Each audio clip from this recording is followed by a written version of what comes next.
मुत्तहिदा कौमी मूवमेंट के रहनुमा ख्वाजा इजहारुल हसन सिंध असेंबली में इजलास कर रहे हैं। आइए आपको लिए चलते हैं। आपको मिसाल देके साबित करता हूं कि 2010 के बाद ओसीटी की जो शरह अजला को पूरे सिंध में दी जाती है, पूरे सिंध की बात कर रहा हूं, कराची की बात नहीं कर रहा, जो लाड़काना को दी जाती है, जो खैरपुर को दी जाती है, जो तमाम डिस्ट्रिक्ट को दी जाती है, 2010 के बाद उस ओसीटी की शरह में इजाफा नहीं हुआ। और आपको यह भी बताता चलूं कि पूरे सिंध के अजला में 2010 के बाद जो लोड बढ़ा है, वो लोड क्या बढ़ा है कि आपने हर साल तनख्वाहें इंक्रीज कर दी। आज तक 100% तनख्वाह इंक्रीज हो चुकी है। हम क्रेडिट लेते हैं जनाब कि हमने एक बार फिर तनख्वाहों में इजाफा कर दिया और डक्से बचती है, वाह वाह वाह वाह वाह। लेकिन उसके बाद जिलों की ओसीटी नहीं देते।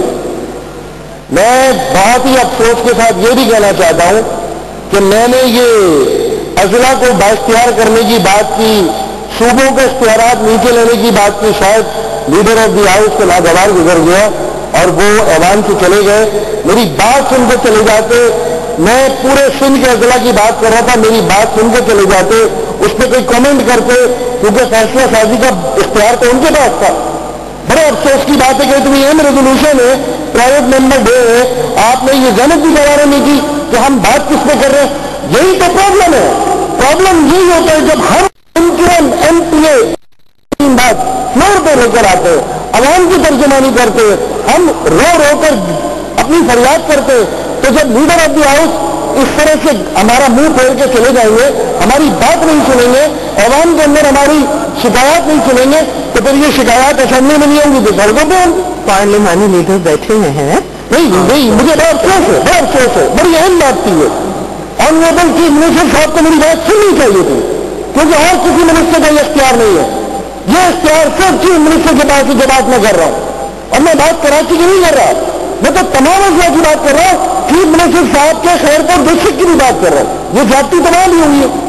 आइए दूसरे पॉइंट पर, शायद अखबार और मीडिया के जरिए ऑनरेबल चीफ मिनिस्टर साहब तक मेरी फरियाद पहुंच जाए, एमक्यूएम के एमपीए की फरियाद पहुंच जाए।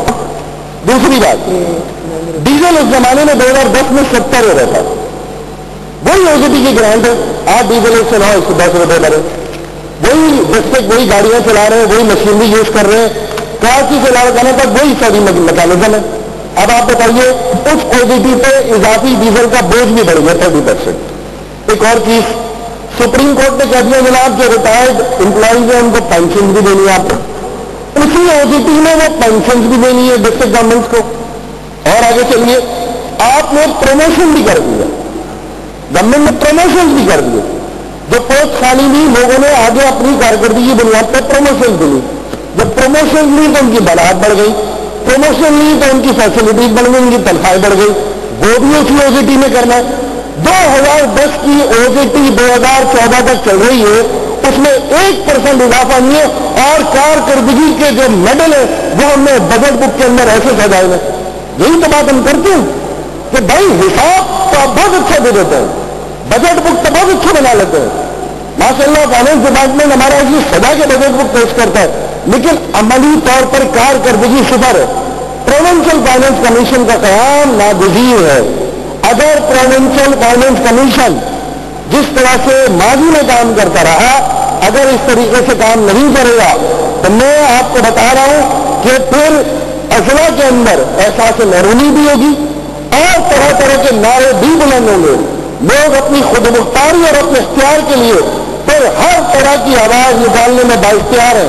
और इस सिलसिले में आप अपनी नाकामी, हुकूमत अपनी नाअहली, हुकूमत अपनी तमाम चीजों को जिसको पहली फुर्सत में होना चाहिए, उसको इतना तात्तुल का शिकार कर कर आवाम को न सिर्फ बेजार कर रहे हैं बल्कि मजबूर कर रहे हैं। मैं समझता हूं ये रेजोल्यूशन यह पास होगी।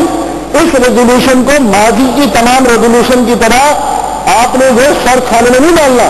इस रेजोल्यूशन को क्या नहीं करना है, इस रेजोल्यूशन के ऊपर फैसला करना है, क्योंकि ये मामला सिर्फ रेजोल्यूशन का नहीं, ये सिंध के गरीब हारियों से लेकर तमाम सिंध के गरीब मुतवस्सित तबके, कराची से लाड़काना तक, कराची से कश्मीर तक, हर डिस्ट्रिक्ट का मसला है। Thank you very much.